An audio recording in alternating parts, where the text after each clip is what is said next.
Oh, come in. I heard about Mrs. Baldwin. I'm so sorry. Can I get you anything? Yes, 3 plane tickets, one way to South America. I beg your pardon? Don't worry about it. We're all just a little tired. Oh, well, Dr. Quartermain, Captain Ramsey called, and he said Jason was safe. He's staying with Mrs. Bowman. Yes, we heard. Is Mother in bed? Oh, no, she's in the den with Dr. Putnam.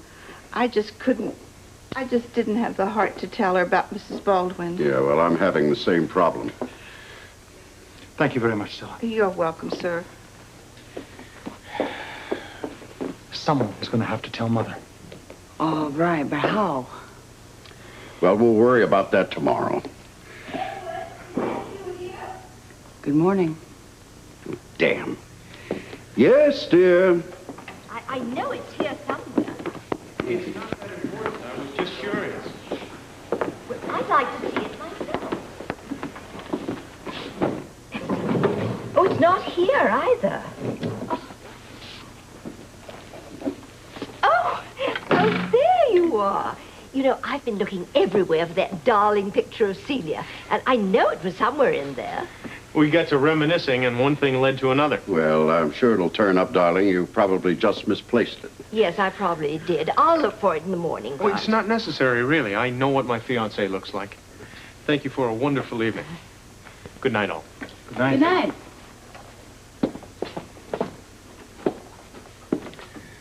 Well, how did it go? I mean, are we finished with Susan forever?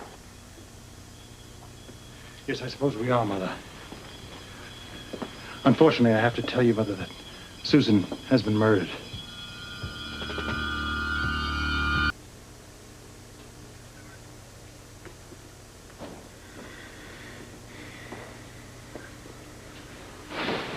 Oh, gosh, I'm sorry. I thought you were asleep. Sleep. What's that? Oh, I know exactly what you mean. I seriously doubt any of the Quartermains got any sleep. Not knowing what they know. You mean about the gun? It's our gun, Alan. It's the gun that killed Susan Baldwin. You ask why I'm worried. You know exactly why. It's just a matter of time before the police trace the owner of the gun. Yes, I can certainly understand why you'd be worried. And you're not. I didn't squeeze the trigger. Nor did I. I am referring to the registration of that gun, which incidentally happens to be under your name. Anybody could have gotten access to the gun. Okay, fine. You tell that to the police when they come knocking. No, I think I'm going to let you tell them. That is, if you have nothing to hide. Me? No, I don't have anything to hide. I wouldn't want to incriminate anyone. Who could you incriminate? Well, I don't know, Alan. I'm another member of the family. No, you couldn't do that, Monica, because everybody has an alibi. Father was in the study, I was at the hospital. Which is exactly where we should be right now, just carrying on as if nothing is up. That's it. Right. Yes, you're absolutely right. And we shouldn't be late. Right. You go ahead. You go to the bathroom first. Really? You never let me use the bathroom first. Well, let's just say today I'm feeling a little sorry for you. You know, I mean, I can imagine what you're going through.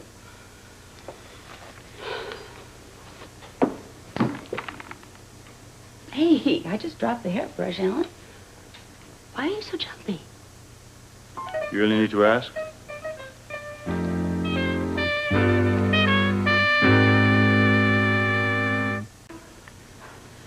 I suppose it's the not knowing. It's the waiting. Yeah, it's this damn coffee. I don't know what Stella's doing wrong, but it seems to get worse every day. Look, we've told the police everything we know. At least I have. What are you inferring, that I haven't? Well, I don't know, Alan. I wasn't there when you talked to them. I have no idea what you said. I said the truth. You think I'm stupid enough to lie to the police? Oh, come off it. I doubt seriously if any one of us told the complete truth. Well, it's that damn gun. Should have been locked up or thrown away. The way things are going, we could all end up being implicated. The gun isn't the issue. It's who fired it. Well, I wouldn't know. I thought we said we were not going to discuss this. It's not the point. It's obviously on all of our minds. Good Lord, I've never seen so many accusing looks in all my life. All right, stop it. We're not getting anywhere this way. We're just pulling each other apart. You're absolutely right, Edward. This coffee is dreadful. How's Mother? Yes, as well as can be expected. Grant looked in on her before he went to the hospital. I hope he gave her a sedative. Oh, yeah, great big pink pills. She should sleep all day long. Oh, I envy her. I'd love to sleep all day long. We must make sure to go on behaving normally. Alan is right. We must not show any weakness. The second we display any sign of guilt, we are through.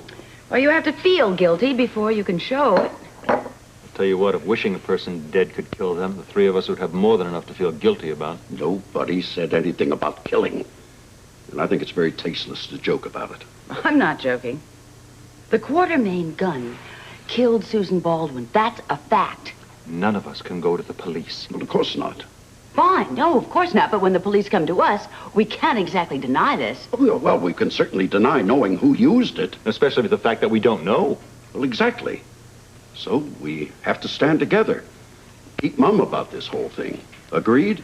Fine with me. No arguments here. Okay. We'll look in on your mother. Now, if any of you hear anything at the hospital or the police call you, get in touch with me. You do the same. I'll do that. Good luck, children. Poor father. He tries to act like he doesn't care, and he would do absolutely anything for this family. Now, I'm curious. When you say anything, do you mean a murder or covering for a murder? Could be either, couldn't it?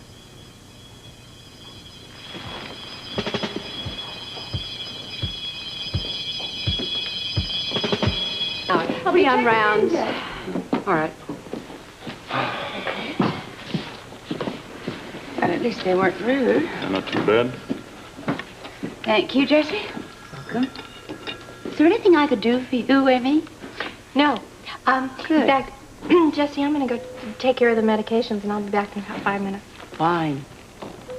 Gracious me, even Amy with nothing to say. That should tell us something. Oh, good morning, Monica. Oh, Morning, yeah. okay. Morning. I'm just so sorry about what happened last night.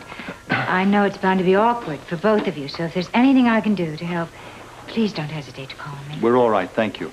Yeah, but if something does come up, I'll come talk to you. All right, you know where I am. Jesse, I'll be on 6 for the rest of the day. All right. Monica, What? no talking. Oh, Helen, I Just remember what my father said. If the Quartermains are going to stay out of trouble, we can't speak to anybody about anything, okay? Fine. Wait a minute. That goes for you, too. Oh, excuse, is that Jason Baldwin? Yes, it is. I'm Dr. Weber. Can I help you? Oh, yes, Doctor. It's all so terrible. Mrs. Baldwin asked me to bring the baby home last night.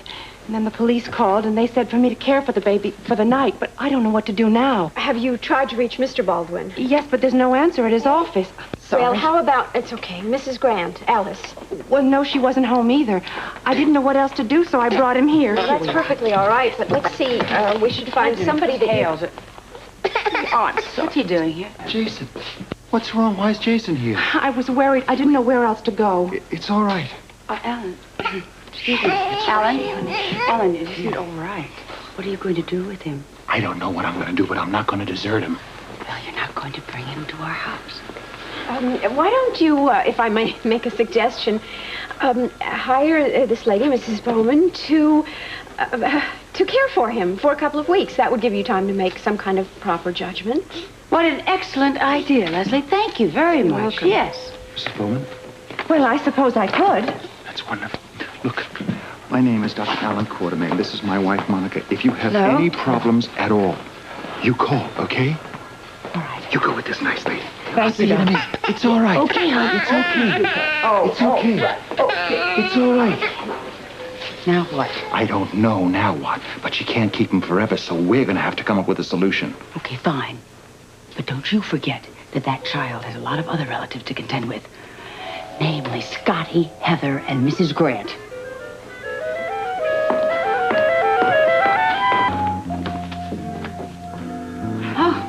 Just ran into Leslie, and she told me that there was a woman here with Susan's baby. Oh, right. Mrs. I don't know, Bowman, something like that anyway. Fortunately, Susan farmed the child out last night. Are you okay? No, not exactly. I thought you might be upset. You know, I really try. I try not to think about the future. I know perfectly well the more you think about it, the more you worry about it, the more it's guaranteed to just turn out to be the worst. And seeing that baby started you thinking about it, didn't it?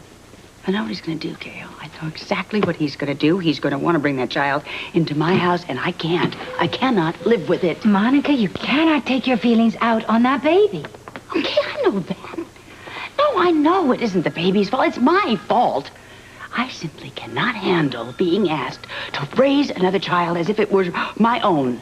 Well, it is Alan's son. Then Alan has to find a place for it to live. And how do you know he's not going to do that? I know that. I just know it. I have a feeling. Oh, Monica. Normally, I tell you to listen to your feelings, but this time I really think you are overreacting. I mean, Alan is going to respect your feelings. He cares a great deal about you. Well, wasn't it just last week you told me that you felt he was becoming more loyal to his family? Yes, well, all that loyalty and love can do crazy things to someone sometimes.